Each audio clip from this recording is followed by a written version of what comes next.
नमस्कार, आध्यात्मिक दर्पण में आप सभी का एक बार फिर स्वागत है। पेश है आज की खास खबरें। मैक्स हॉस्पिटल की नई पहल, बरेली में हेड 1 नेक कैंसर मरीजों की विशेष ओपीडी हुई प्रारंभ। चढ़ावा चोरी मामले में मंदिर समिति पर लापरवाही का लगा आरोप, स्थानीय लोगों ने जताया रोष। बीइंग स्पिरिचुअल फाउंडेशन ने यूथ आइकॉन अवार्ड से अभय गुप्ता को किया सम्मानित। उत्तर प्रदेश में तेज हुई मानसून की रफ्तार, यूपी के 49 जिलों में ऑरेंज और येलो अलर्ट जारी। पीडीए द्वारा एक सप्ताह तक चला हरियाली उत्सव, पौधारोपण के साथ हुआ समापन। सोशल मीडिया पर तेजी से वायरल हुआ ट्रेन का हनीमून कोच, रेलवे ने दिखाई सख्ती। अब खबर विस्तार से। बरेली में भी अब मिलेगी हेड एंड नेक कैंसर विशेषज्ञों की ओपीडी। मैक्स हॉस्पिटल वैशाली की नई पहल। बरेली से आध्यात्मिक दर्पण संवाददाता मोमिन खान की रिपोर्ट। बरेली वासियों के लिए एक अच्छी और राहत भरी खबर सामने आई है। अब हेड एवं नेक कैंसर के मरीजों को विशेषज्ञ परामर्श के लिए दूर जाने की आवश्यकता नहीं पड़ेगी। Max super speciality hospital Vaishali ने श्रीजी बरेली गोल्डन हॉस्पिटल में विशेष head and neck cancer OPD सेवाओं की शुरुआत कर दी है। इस ओपीडी में Max institute of cancer care के principal director doctor Saurabh Kumar Arora और कंसल्टेंट डॉक्टर भव्या मिश्रा हर महीने के पहले मंगलवार को मरीजों को परामर्श और फॉलोअप सेवाएं प्रदान करेंगे। वहीं विशेषज्ञों का कहना है कि मुंह में लंबे समय तक रहने वाला घाव, निगलने में कठिनाई, आवाज बैठना, गर्दन में गांठ या मुंह के अंदर सफेद और लाल धब्बों जैसे लक्षणों को बिल्कुल भी नजरअंदाज नहीं करना चाहिए। समय पर जांच और सही उपचार से कैंसर का सफल इलाज संभव है। इस नई पहल से बरेली और आसपास के जिलों के मरीजों को अपने शहर के नज़दीक ही विशेषज्ञ सलाह, सेकंड ओपिनियन और आधुनिक उपचार की सुविधा मिल सकेगी। फिलहाल स्वास्थ्य विशेषज्ञों की अपील है कि किसी भी संदिग्ध लक्षण को अनदेखा ना करें और समय रहते विशेषज्ञ डॉक्टर से परामर्श अवश्य ले लें। बरेली से आध्यात्मिक दर्पण संवाददाता मोमिन खान की ये खास रिपोर्ट। रोहिलखंड और बरेली के जो पेशेंट्स हैं उनके लिए हमने यहाँ पे सर्विसेज स्टार्ट करी हैं। बेसिकली कोई भी, जैसे भी डॉक्टर भगवान ने बताया, कि कोई भी पेशेंट है जिसको मुंह के कैंसर का अंदेशा है या कोई गुटका लेता है और उसे लगता है कि इसके अंदर मुंह में हमारे कैंसर हो सकता है, तो वो आँखों में दिखा सकते हैं। और सिम्टम्स बहुत जनरल सिम्टम्स होते हैं, आजकल सबको पता है कि अगर मुंह में कोई वाइट पैच है, अल्सर है, रेड पैच हो रहा है और वो अपने आप सही नहीं हो रहा है, मुंह की आवाज़ चेंज हो रही है, गिल्टी है और वो सही नहीं हो रही है जनरल ट्रीटमेंट से 2-3-4 हफ्ते में, देन आपको ओपीडी आना है, दिखाना है। Most of the sign 90% of time वो कुछ भी नहीं होता, बट एटलीस्ट आप इंश्योर हो जाते हैं कि हमें कुछ नहीं है या पेशेंट को कुछ नहीं है। 10% टाइम हो सकता है कि उसके अंदर कोई सिम्टम निकले और हम आपको कहें कि इसकी जांच करनी पड़ेगी। कई बार एंडोस्कोपी करनी पड़ती है, वो भी यहीं पे जहाँ पे हम ओपीडी कर रहे हैं बरेली गोल्डन हॉस्पिटल में, वहाँ पे इजीली हो जाती है, 10-15 सेकंड लगते हैं। और या फिर कभी कभी हमें लगता है तो बायोप्सी के लिए भी हम बोलते हैं। और ऐसा मिथ है कि बायोप्सी करने से कैंसर बढ़ जाता है, ऐसा कुछ भी नहीं है। वो एक डायग्नोस्टिक होता है, छोटा सा पीस लेते हैं और उससे डायग्नोसिस हो जाता है। वो भी 15 मिनट का प्रोसीजर होता है। सर, लगभग कितना खर्चा आता है किस चीज़ में? अगर किसी को कैंसर होता है, इसकी ट्रीटमेंट होता है तो इट डिपेंड। तो यही सबसे इम्पोर्टेंट है जो मैंने अभी बोला। अगर आप किसी अर्ली स्टेज में पकड़ लेते हैं तो खर्चा बहुत कम आता है, और उतना ही अगर आप लेट स्टेज में करते हैं, आप उसे इग्नोर करते रहते हैं, तो खर्चा बढ़ के 7-8 गुना भी हो सकता है। तो ये डिपेंड करता है कि किस स्टेज में कैंसर पकड़ा गया है, तो उस हिसाब से खर्चा भी कम होता है। उसके एडवांटेज बड़े सारे हैं। अगर आप अर्ली स्टेज में पकड़ते हैं तो आपको हो सकता है सिर्फ सर्जरी करनी पड़े या सिर्फ रेडियोथेरेपी हो, सिकाई हो, दूसरी ट्रीटमेंट का जरूरत ही ना पड़े, तो उसका खर्चा बढ़े। हो सकता है आपको सर्जरी इतनी छोटी हो कि उसके अंदर रिकन्स्ट्रक्शन ना करना पड़े, बनावट ना करनी पड़े, प्लास्टिक सर्जरी का खर्चा बचे। तो ये सबसे इम्पोर्टेंट है कि वो अर्ली स्टेज में पकड़ा जाए, क्योंकि खर्चे की इतनी प्रॉब्लम नहीं रह जाएगी। तो आयुष्मान की भी कोई सुविधा उपलब्ध होगी क्या? वो हमारे मैनेजमेंट देखेगा उसका कैसे है आयुष्मान के लिए। जो कोई नहीं कर पाया वो मैक्स वालों ने, डॉक्टरों लोगों ने कर दिया, क्या कहेंगे बरेली वासियों को? ऐसा नहीं है, सब लोग ही करते हैं। हम डॉक्टर हैं और एवरी हॉस्पिटल जो है वो सब लोग एफर्ट करने में लगे हुए हैं। ऐसा मैं ये नहीं कहूँगा कि एक हमारा ही हॉस्पिटल है, लेकिन डेफिनेटली हम मैक्स में हैं और हम मैक्स की तरफ से आ रहे हैं। जो हम अपनी सर्विसेज यहाँ पे दे रहे हैं। क्योंकि रोहिलखंड के लोग, बरेली के लोगों के लिए कैंसर की जो भी सर्विसेज हैं हम उनको जल्दी पकड़ना चाहते हैं कि जो भी पेशेंट यहाँ पे किसी भी परेशानी से चाहते हैं कि हमारी मदद उनको मिले, कि हमारे मुंह में जो छाला है वो क्यों है, आवाज़ में बदलाव क्यों है, 3 हफ्ते से ज़्यादा क्यों इतना हमें दिक्कत हो रही है, तो वो उनको जो परेशानी की मुक्ति है वो यहाँ बरेली में ही मिल जाएगी। हर मंगलवार, महीने के पहले मंगलवार में हम यहाँ पे 2 से 4 रहेंगे और मैक्स के ऑन्कोलॉजिस्ट यहाँ पे रहेंगे, तो बहुत बड़ी उनके लिए एक सर्विसेज रहेगी। हर महीने उनको दिल्ली नहीं जाना पड़ता। क्या फीस रहेगी, कैसे फीस अभी डिसाइड करके अभी बताएंगे। शरीर में जो है कैंसर की सबसे ज़्यादा संभावना किस जगह रहती है? शरीर में सबसे ज़्यादा संभावना जो होती है वो हमारे ब्रेस्ट में होती है, ओवरीज में होते हैं, लेकिन हेड एंड नेक में मेल्स में ज़्यादा होता है। क्या वजह हो सकती है, इसको कैसे ख़त्म किया जा सकता है? अगर हम तंबाकू का सेवन कम करें या बंद कर दें, स्मोकिंग के फॉर्म में या स्मोकलेस तंबाकू के फॉर्म में, तो हमारा वो जो मुंह का कैंसर होने का चांस है वो काफ़ी कम हो जाता है। मैम, कई बार ये भी देखा गया है कि जो तंबाकू या गुटखा नहीं खाते हैं, इस्तेमाल नहीं करते, उनको भी ये दिक्कत हो जाती है। कभी कभी अनफॉर्चुनेटली ऐसा होता है, बट उसके लिए भी हमें डरना नहीं है। अगर अर्ली स्टेज में कोई भी कैंसर हमें पता लग जाता है कि है, तो उसका ट्रीटमेंट उतना डरावना नहीं होता है। तो छोटा ट्रीटमेंट होता है, उसमें खर्चा भी कम होता है। तो जितना अर्ली स्टेज में डिटेक्शन हो, जितना अवेयरनेस हो, जितनी बातें हो कैंसर ना होने के बारे में, उतना अच्छा है। जब कैंसर होता है तो टंग के बैक में होता है, ऐसे क्या वजह होती है जो बैक में होता है? टंग के बैक में भी होता है, लेकिन टंग के साइड में ज़्यादा होता है, और गाल के अंदर के साइड पे भी होता है बहुत ज़्यादा। तो ये सारे जो एरियाज़ है वही है जहाँ पे सबसे ज़्यादा स्मोकिंग या टोबैको की वजह से होता है। बच्चों में कम होते हैं? बच्चों में बहुत कम होते हैं। तो कह सकते हैं कि अब बरेली वालों को दिल्ली नहीं जाना पड़ेगा। कहाँ अगर उनके लिए कोई कॉम्प्लिकेटेड सर्जरी वगैरह है तो ही हम उनको लेकर जाएंगे या बुलाएंगे वहाँ पे, लेकिन अदरवाइज उनकी सारे मैक्सिमम सर्विसेज यहाँ पे बरेली में ही हो जाएगी। बरेली में ओपीडी कहाँ से वसूल की जा रही है? श्रीजी बरेली गोल्डन हॉस्पिटल, कहाँ पर? हर मंगलवार, पहले मंगलवार, हर महीने पहले मंगलवार को पीलीभीत बाईपास पे है ये, TVS के एजेंसी के। बद्रीनाथ चौरावा चोरी मामले में स्थानीय लोगों ने मांगा जवाब, मंदिर समिति पर भी उठ रहे सवाल। रुद्रप्रयाग से आध्यात्मिक दर्पण संवाददाता कुमार निशांत की रिपोर्ट।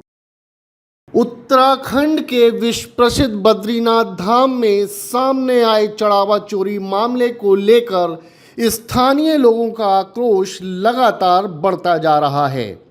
घटना के बाद अब बद्रीश संयुक्त संघर्ष समिति ने बद्रीनाथ केदारनाथ मंदिर समिति यानी BKTC के रवैये पर गंभीर सवाल उठा दिए हैं। समिति का आरोप है कि घटना के कई दिन बाद भी मंदिर समिति का कोई वरिष्ठ अधिकारी बद्रीनाथ धाम नहीं पहुंचा, जिससे श्रद्धालुओं और स्थानीय लोगों में नाराजगी साफ दिखाई दे रही है।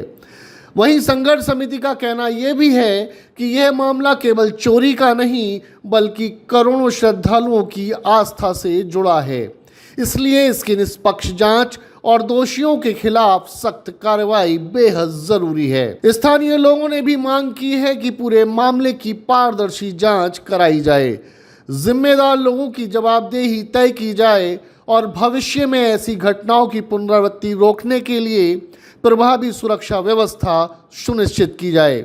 फिलहाल इस मामले को लेकर लोगों की निगाहें प्रशासन और बद्रीनाथ केदारनाथ मंदिर समिति की अगली कार्रवाई पर टिकी हुई हैं। रुद्रप्रयाग से आध्यात्मिक दर्पण संवाददाता कुमार निशांत की ये खास रिपोर्ट। कार्रवाई सब हो गई है, आपको अपडेट हो जाइए। जो भी देखे, जो भी दोषी होगा वो छोड़ा नहीं जाएगा, कठोर कार्रवाई होगी। कमेटी बना दी गई है और पुलिस ने अपनी प्रारंभिक जो कार्रवाई है प्रारंभ कर दी है, रिपोर्ट दर्ज हो गई है। ये तो गौ हत्या जैसा पाप है जो ऐसे स्थानों पर इस प्रकार की चीज़ों को करे।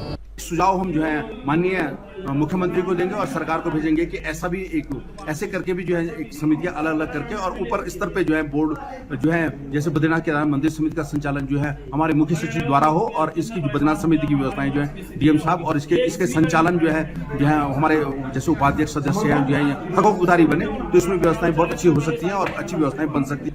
मंदिर समिति के कर्मचारी द्वारा किया गया और लेकिन इसमें पूरे पुरी के जो क्षेत्रवासी हैं उन पर एलिगेशन लगाया जा रहा है। तो मैं पुनः संघर्ष समिति के माध्यम से समिति को चेताना चाहता हूं कि अगर 4 दिन तक आपने इसका जवाब नहीं दिया तो हम लोग जो बद्रीपुरी के लोग हैं हम सड़कों में उतरेंगे और आपके खिलाफ जो भी आज तक की जो भी क्रियाकलाप आपका रहा है मंदिर के प्रति उसका जवाब मांगेंगे। फरीदपुर के युवा अभय गुप्ता को राष्ट्रीय सम्मान मिलने पर बीइंग स्पिरिचुअल फाउंडेशन परिवार ने यूथ आइकन अवार्ड से किया सम्मानित। बरेली के फरीदपुर से आध्यात्मिक दर्पण संवाददाता मयंक गुप्ता की report. Being spiritual foundation Bareilly की ओर से फरीदपुर के एक कैफे में भव्य सम्मान समारोह का आयोजन किया गया। समारोह में ग्रामीण विकास मंत्रालय भारत सरकार से राष्ट्रीय सम्मान प्राप्त करने वाले अभय गुप्ता को फरीदपुर यूथ आइकन अवार्ड से सम्मानित किया गया। फाउंडेशन के संस्थापक एवं आध्यात्मिक गुरु डॉक्टर धर्मेंद्र कुमार ने अभय गुप्ता को स्मृति चिन्ह भेंट करते हुए कहा कि कम उम्र में राष्ट्रीय स्तर पर सम्मान प्राप्त करना पूरे फरीदपुर और जनपद के लिए एक गर्व की बात है। उन्होंने कहा कि अभय गुप्ता की उपलब्धियां युवाओं को आगे बढ़ने की प्रेरणा प्रदान करेंगी। इस अवसर पर आध्यात्मिक दर्पण डिजिटल न्यूज चैनल के मुख्य संपादक आशीष जौहरी ने युवाओं से डिजिटल संसाधनों का सकारात्मक और रचनात्मक उपयोग करने की अपील की। उन्होंने कहा कि अभय गुप्ता इस बात का जीवंत उदाहरण है कि तकनीक का सही उपयोग व्यक्ति को राष्ट्रीय स्तर पर नई पहचान दिला सकता है। कार्यक्रम में फरीदपुर जनप्रतिनिधियों, समाज सेवियों और क्षेत्र के अनेक गणमान्य नागरिकों ने हिस्सा लिया तथा अभय गुप्ता के उज्जवल भविष्य की शुभकामनाएं देते हुए उनके प्रयासों की सराहना की। बरेली के फरीदपुर से आध्यात्मिक दर्पण संवाददाता मयंक गुप्ता की ये खास रिपोर्ट। भारत सरकार की तरफ से ग्रामीण विकास योजना की तरफ से एक कह सकते हैं कि 50,000 लोगों ने इसमें भाग लिया था। छोटे छोटे वीडियो सभी ने बनाए थे, उसमें से अभय जी का वीडियो नंबर 1 आया।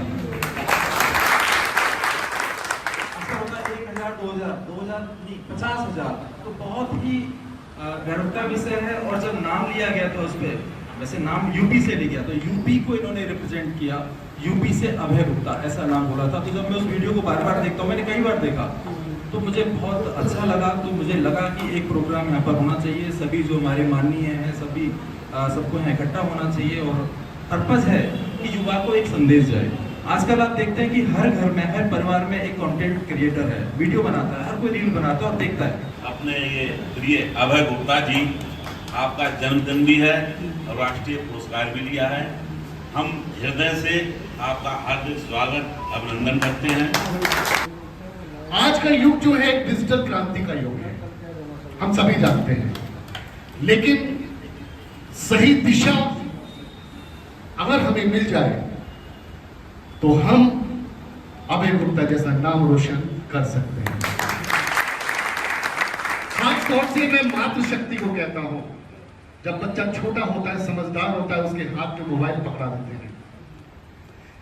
किसी भी चीज की अच्छे गुण भी होते हैं और खराब गुण भी होते हैं। कोशिश कीजिए कि उन अच्छे गुणों को लिया जाए और खराब गुणों को छोड़ दिया जाए। और ये उदाहरण आप ही के क्षेत्र का है, जिसको सम्मानित करने आज बीइंग स्पिरिचुअल परिवार खुद चलकर यहां आ जाए। अब उदाहरण कोई और नहीं, खुद अभय गुप्ता है। इसको 50,000 लोगों को पछाड़ कर हासिल करना कोई छोटी बात नहीं है। मैं चाहूंगा 50 मिनट ना सही, लेकिन 50 सेकंड तक कंटिन्यू ताली बजनी चाहिए।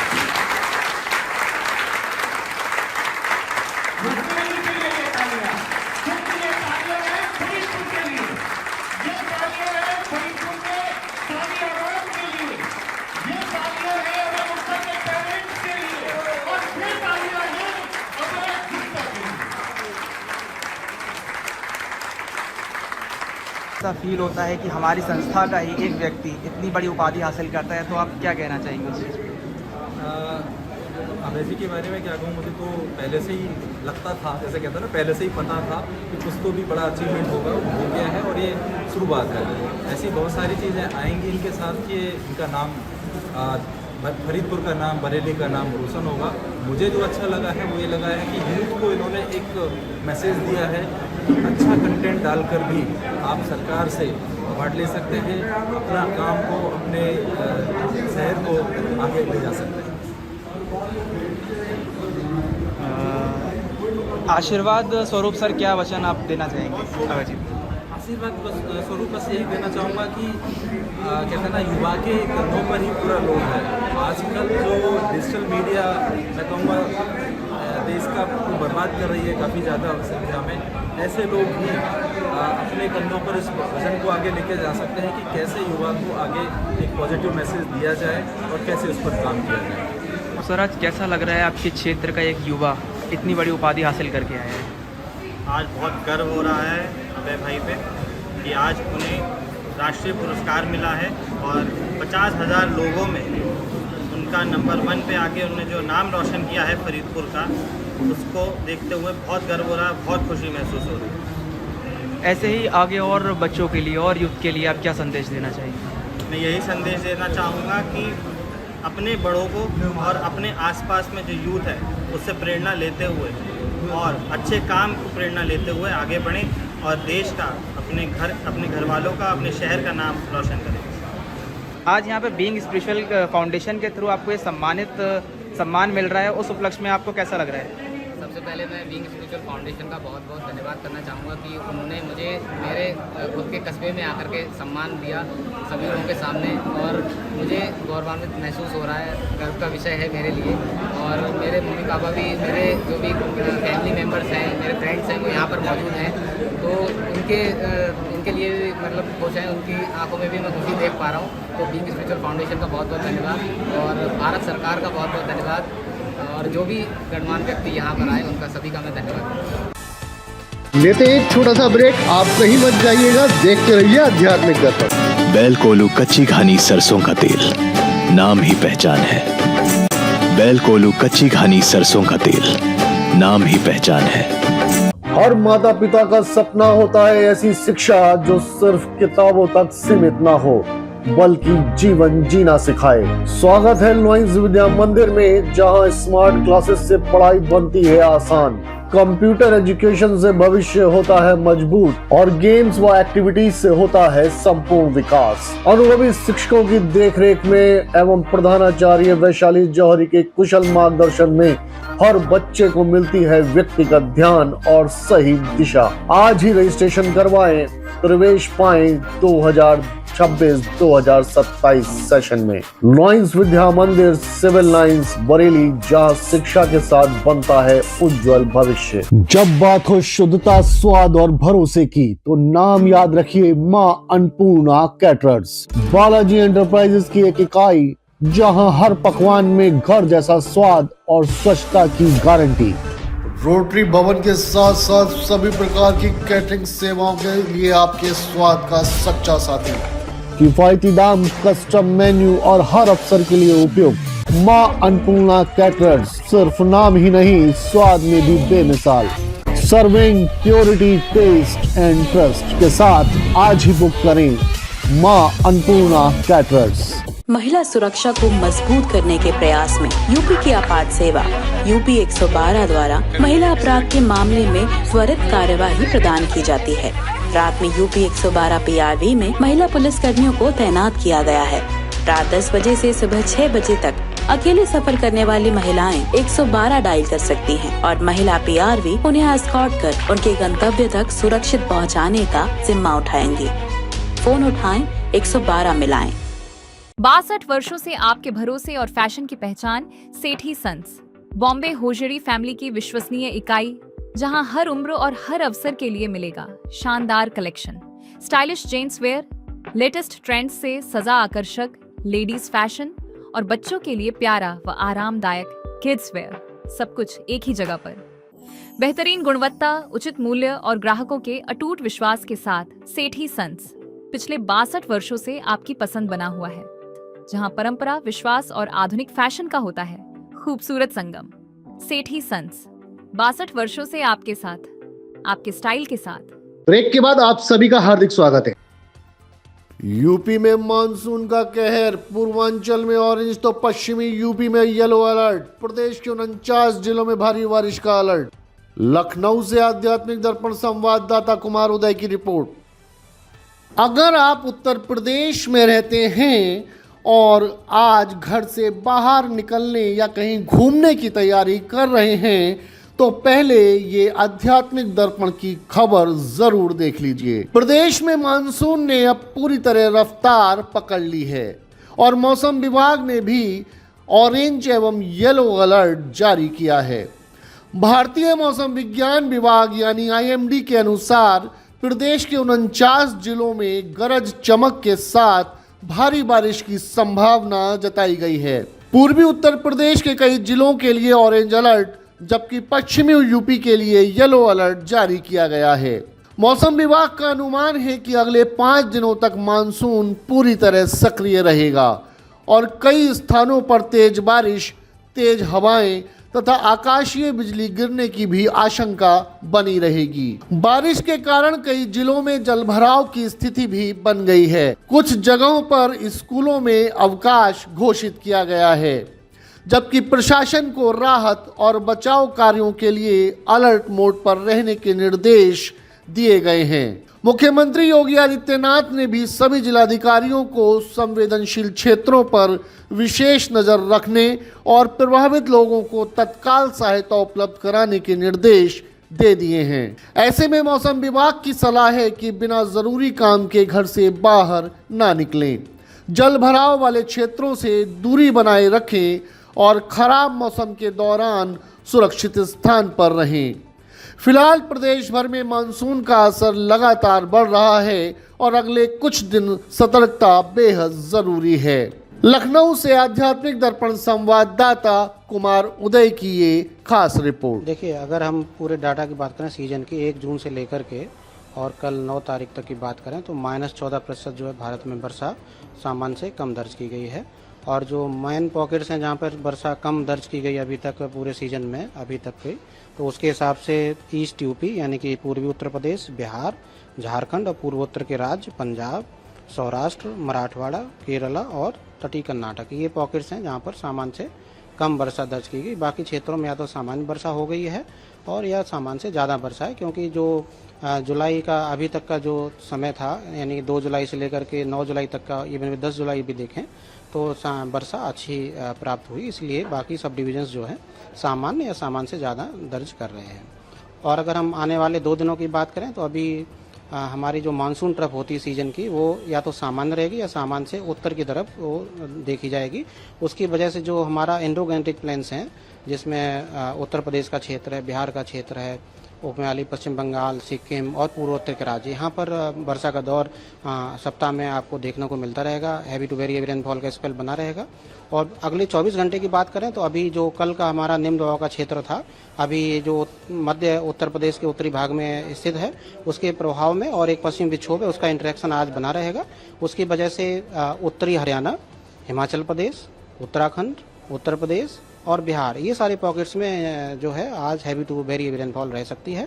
पिछले 24 घंटे में सबसे ज़्यादा वर्षा जो है पश्चिमी उत्तर प्रदेश में मेरठ है, वहाँ पर एक्सट्रीमली हेवी रेनफॉल 32 सेंटीमीटर तक के स्तर की वर्षा एक स्टेशन मवाना है वहाँ पर दर्ज की गई। उसके अलावा उत्तराखंड में भी इसी लो प्रेशर की वजह से कल एक्सट्रीमली हेवी रेनफॉल दर्ज की गई। हिमाचल प्रदेश में भी heavy to very heavy rainfall के स्पेल कल देखा गया है।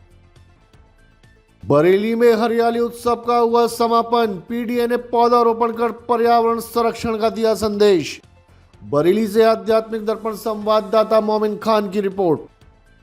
बरेली में आयोजित हरियाली उत्सव का समापन PDA द्वारा पौधारोपण के साथ समाप्त हो गया। PDA परिवार द्वारा 1 सप्ताह तक चलाई गई इस अभियान के अंतिम दिन नोवेल्टी चौराहा स्थित मूक बधिर विद्यालय परिसर में फलदार और छायादार पौधे लगाए गए। इस अवसर पर सपा अल्पसंख्यक सभा के प्रदेश उपाध्यक्ष इंजीनियर अनीस अहमद खान ने कहा कि अखिलेश यादव हमेशा पर्यावरण संरक्षण और विकास पूरक सोच के पक्षधर रहे हैं। उन्होंने कहा कि हरियाली उत्सव उनके इसी विजन को आगे बढ़ाने का एक छोटा लेकिन सार्थक प्रयास है। वहीं सपा प्रवक्ता मोहम्मद साजिद ने कहा कि पर्यावरण की रक्षा करना हम सभी की सामूहिक जिम्मेदारी है।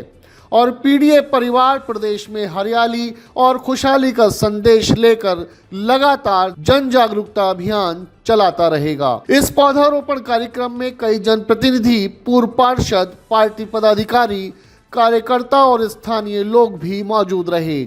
सभी ने अधिक से अधिक पौधे लगाने और उनके संरक्षण का संकल्प लिया। पर्यावरण संरक्षण का संदेश देते हुए इस अभियान के साथ हरियाली उत्सव का सफल समापन हो गया। बरेली से आध्यात्मिक दर्पण संवाददाता मोमिन खान की ये खास रिपोर्ट। जी साहब, आज ये 7वां दिन है जो आपने अखिलेश जी के जन्मदिन से कार्यक्रम पौधारोपण का शुरू किया था, इस पर क्या कहना चाहिए? ऐसा है, ये कार्यक्रम हमारा जन्म दिवस का 1 जुलाई से चल रहा है। आज आखिरी 7वां दिन है और इसमें आज हमने यहाँ पर मूक बधिर स्कूल, जो बच्चों का स्कूल था, और माशाल्लाह काफ़ी अच्छी बिल्डिंग बनाई है इन लोगों ने और बड़ी फैसिलिटीज़ हैं इसके अंदर। तो इसमें काफ़ी तादाद में वृक्षारोपण किया गया है जहाँ ज़रूरत थी, क्योंकि अखिलेश यादव जी के जन्म दिवस में हम लोग वृक्षारोपण का काम कर रहे हैं, ना कि शोर शराबा और गुब्बारे लगाना, ये प्रदूषण फैलाना, ये नहीं। उनका सीधा सा एक मकसद ये है कि पर्यावरण पर काम किया जाए, क्योंकि पर्यावरण जो है वो जीवन का एक ऐसा चीज़ है जो हर वक्त ज़रूरत है पर्यावरण के लिए, और इसकी ज़रूरत महसूस की गई। तो ये कार्यक्रम हमारा पूरे उत्तर प्रदेश में चल रहा है। मैं हमारे साथ तमाम ये पुराने शहर के सभासद, पूर्व सभासद यहाँ पर मौजूद हैं, और अभी और जगह जगह भी ये सब साथी लोग हमारे रहे, इनका बड़ा योगदान रहा इसके अंदर। और मैं इनकी तरफ से, सभासदों की तरफ से, और तमाम हमारे फरीद भाई हैं, हमारे साजिद भाई राष्ट्रीय प्रवक्ता जी हैं, तो तमाम लोगों की तरफ से मैं अखिलेश यादव जी को बहुत बहुत जन्मदिन की बधाई देता हूं और कामना करता हूं कि इंशाअल्लाह 27 में वो सरकार बनेगी, सरकार बनाएंगे वो, और ऐसे हालात दिख रहे हैं और जिसकी ज़रूरत है। बहुत बहुत धन्यवाद, शुक्रिया। ट्रेन में सुहागरात की सजावट पड़ी भारी, वायरल वीडियो ने मचाई सनसनी, रेलवे की कार्रवाई टीटी पर पड़ी भारी। नई दिल्ली से आध्यात्मिक दर्पण संवाददाता सचिन कुमार की रिपोर्ट। फिल्मों में आपने सुहागरात के कमरे की शानदार सजावट तो खूब देखी होगी, लेकिन जरा सोचिए अगर यही नज़ारा भारतीय रेलवे की चलती ट्रेन में देखने को मिल जाए तो। जी हाँ, सोशल मीडिया पर इन दिनों एक ऐसा ही वीडियो तेजी से वायरल हो रहा है जिसने इंटरनेट पर तहलका मचा दिया है। वीडियो में ट्रेन के एसी कोच को गुलाब की पंखुड़ियों, रंग बिरंगे गुब्बारों और रोमांटिक सजावट से बिल्कुल हनीमून स्वीट की तरह तैयार किया गया है। इस अनोखे नज़ारे को देखकर कुछ लोग इसे प्यार का खास अंदाज बता रहे हैं, तो कई लोग रेलवे के नियमों पर सवाल उठा रहे हैं। जैसे ही ये वीडियो सोशल मीडिया पर वायरल हुआ, रेलवे ने मामले का संज्ञान लिया और जांच के आदेश दे दिए। शुरुआती जानकारी के मुताबिक नियमों के उल्लंघन के आरोप में संबंधित लोगों के खिलाफ कार्रवाई भी शुरू कर दी गई है। अब ये मामला सिर्फ एक वायरल वीडियो तक सीमित नहीं है, बल्कि सार्वजनिक संपत्ति के उपयोग और रेलवे नियमों के पालन को लेकर भी चर्चा का विषय बन गया है। फिलहाल ये वीडियो सोशल मीडिया पर तेजी से शेयर किया जा रहा है और लोग इस पर तरह तरह की प्रतिक्रियाएं दे रहे हैं। नई दिल्ली से आध्यात्मिक दर्पण संवाददाता सचिन कुमार की ये खास रिपोर्ट।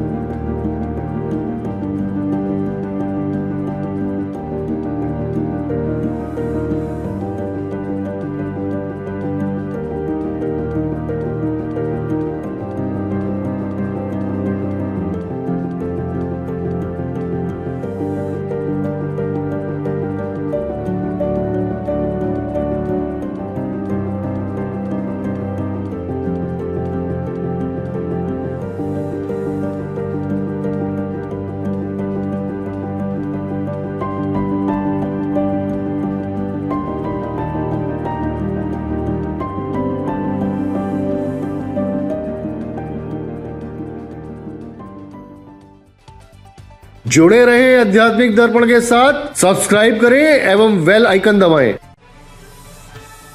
आध्यात्मिक, धार्मिक, सामाजिक, सांस्कृतिक एवं राजनीतिक खबरों का सर्वोत्तम मंच। आध्यात्मिक बुलेटिन के प्रायोजक थे लॉयंस विद्या मंदिर, सिविल लाइंस, बरेली। उत्तम शिक्षा का उत्कृष्ट स्थान। ग्लोबल हॉस्पिटल, बेहतर स्वास्थ्य की नई पहचान।